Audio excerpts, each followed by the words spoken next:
Well, if that's all we've got, and it's marvelous, how did we get to where we are? And I was going to say to Tom, well, over to you to pick it up.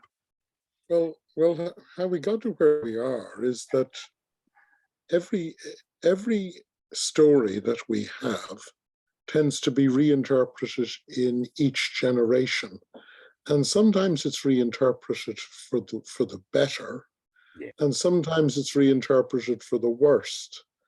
And the problem is that we have two processes going on in tradition. We have the tradition that we think of as constantly drawing more and more depth out of the origins and elaborating them. But we also have tradition in the sense that it gets confused with other things. One of the problems that Christianity faced when it moved into the Greek world, and more importantly, when it moved out of the Jewish world, was that it moved into a religious culture which decried the ordinary. The ordinary was awful. The ordinary was the sordid, and religion became, the ideal Greek religion is a religion of wondrous gods and wondrous heroes and wondrous divine beings who get on with their life parallel to us in an upper space. And they're not, religion is noted by how different it is to our life. And indeed, religion can be compartmentalized and taken almost outside of life, except for when you engage in these acts of religion, linking, which literally means linking up. So one of the major differences between Judaism and an authentic Christianity that is located within its Jewish heartland, and a Christianity that's very much affected by the Greek culture it started to encounter in the late first and early second centuries, is that within Judaism, God is the creator of everything. So the earth is as precious as the heavens. So we talk about heaven and earth. But in Greek culture, earth is that which is furthest from God, and heaven is that which is furthest from earth. So it's a two-tier universe. There's matter, which, and even the very word matter in Greek, hule, is a derisory word. So for instance, birth, ooh, this is a soul being locked in and being, this beautiful soul is now being tied down into matter and dirtiness and everything.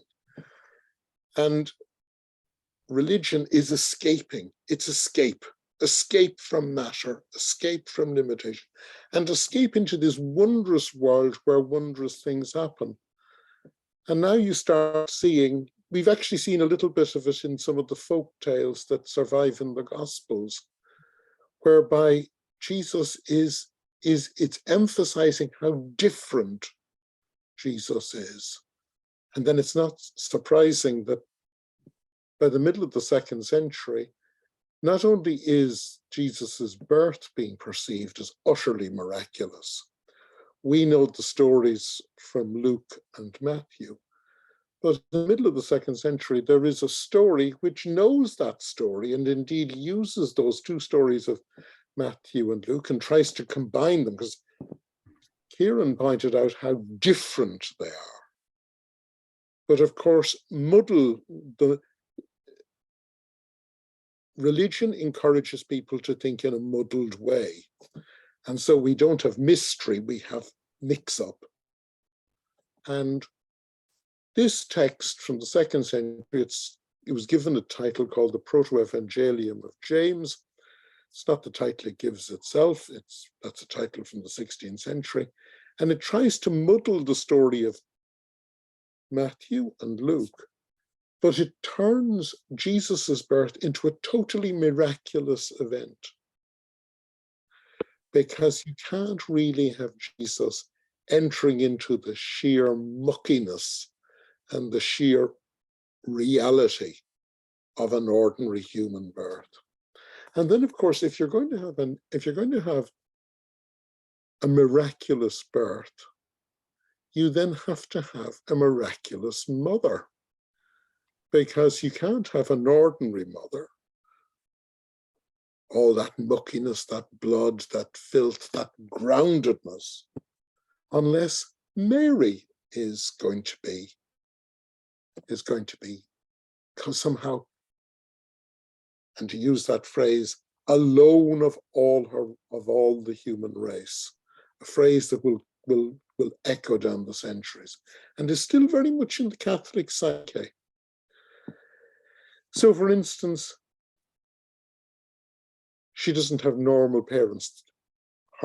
They invent a parents, Joachim and Anne, but Anne is beyond childbearing, and so it's a miraculous conception. It's a conception that is different to ordinary conceptions, and Mary, from the very moment of her conception, is separate from everyone else. So she can't be allowed with other children. She can't be allowed to walk on ordinary earth. She has to live in the temple.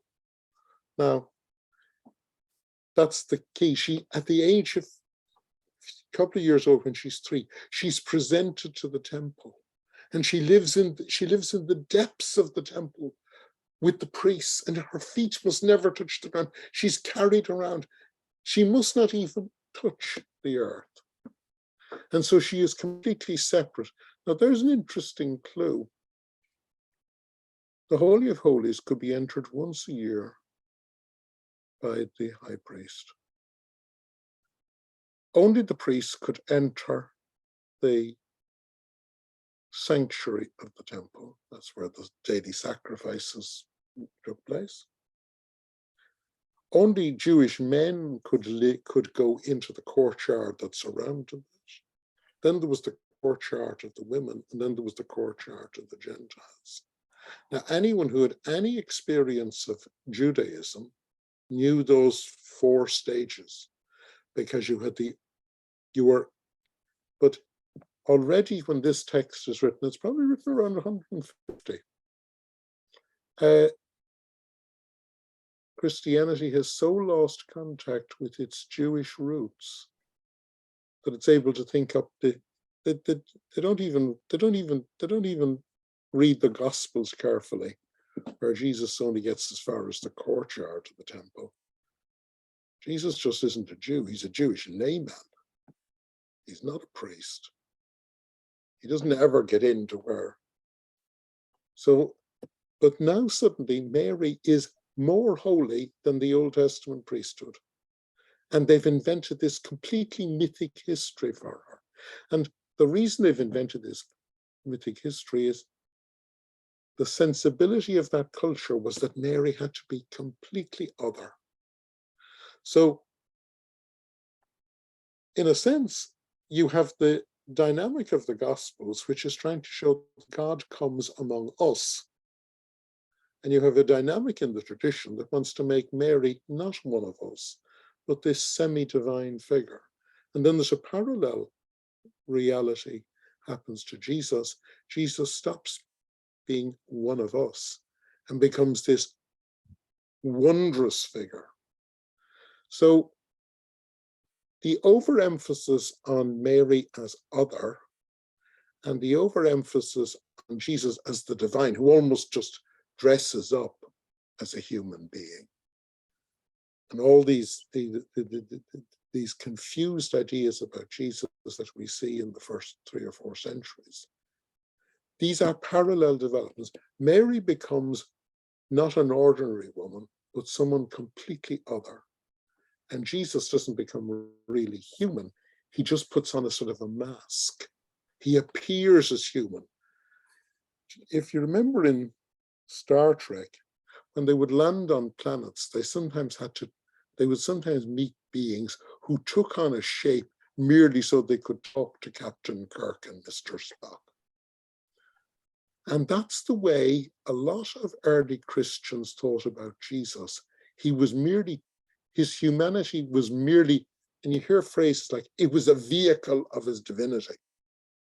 In other words, just as, I might speak to you in German. If I thought you were German, I might, but that's not my native language. But he puts on a humanity just for communication purposes. So there's a very deep sense within Christianity from all our centuries of living in Greco-Roman culture that we don't like the reality of the incarnation. We don't like that God is with us. Jesus is a human being with a history like us. He is wholly human, and in faith we see that he is the Logos among us, and so the Son of God. We'd much prefer, because it's simpler, God sends an agent and the agent puts on a human face and speaks, and Jesus becomes the interface. Well, Jesus isn't the interface. Jesus is a human being and our history and is part of the history of Jesus, and Jesus' history is part of us. And then likewise, there's a parallel development when we try to make Mary other. And that leads to another interesting development. It's the humanity of Jesus that allows us access to the Father. But as Jesus becomes more and more detached from humanity in one way of interpreting Christianity, and you hear phrases like, well, our divine Lord came among us. No. Jesus was born and was recognized as the Lord. Mary becomes the intercessor. So it's always interesting in a church to look at the number of candles lighting to Mary, because it's almost that Mary becomes the true human, but the semi-divine true human, because the all too divine Jesus seems too far away. So we are always in danger of creating a complete muddle. And if you think that hasn't happened, well, read the 2nd century text called the Proto-Evangelium of James, which is a complete muddle, and say, well, that hasn't affected the life of the church. Well, it has, because Kieran mentioned the feast of the birth of Mary. And then there's the feast of the presentation in the temple, and we have a feast of Joachim, and we have a feast of St. Anne, and we think we know all this. Well, all of that stuff comes straight out of the Proto-Evangelium of James. So it has deeply affected the church. And of course, this is one of the reasons why there was such a complete rejection of interest in Mary at the time of the Reformation. And because they read texts like, this is rubbish. This is actually deadly rubbish. And and so Mary ceases to be mother of the church and becomes one of the divisions within the church.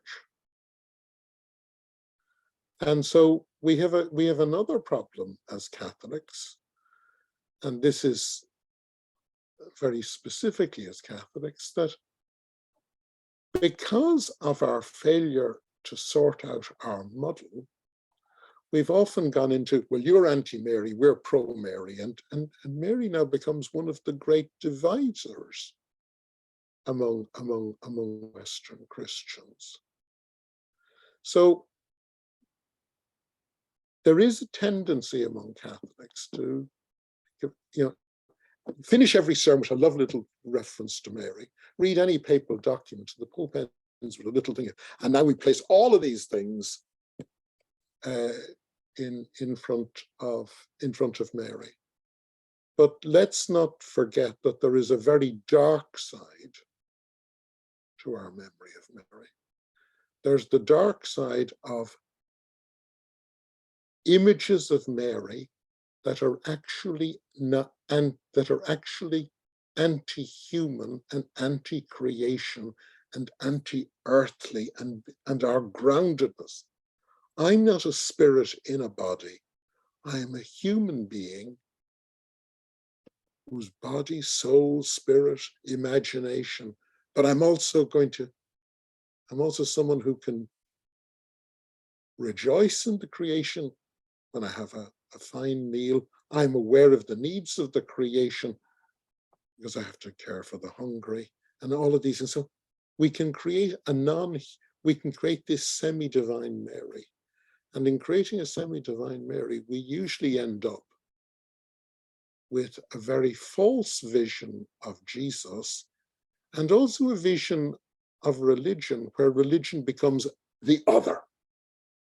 Yeah, oh, I want to do beautiful things, but I don't want to feed the hungry. I don't want to deal with the poor. I don't want to deal with, a friend of mine a couple of weeks ago we had a heat wave in the Northern Hemisphere, and he gave a talk on climate change and Christian responsibility.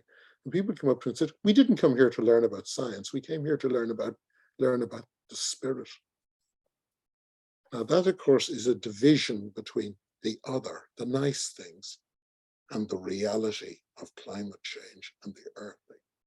Now that's a fundamental temptation. It's a temptation which has affected how we see Jesus. And if you want to see it written in big, bold letters, look at some of the ways we remember Mary and this otherworldly figure who becomes the sort of halfway house between us and God. God is ever present, and it's Jesus who is the intercessor.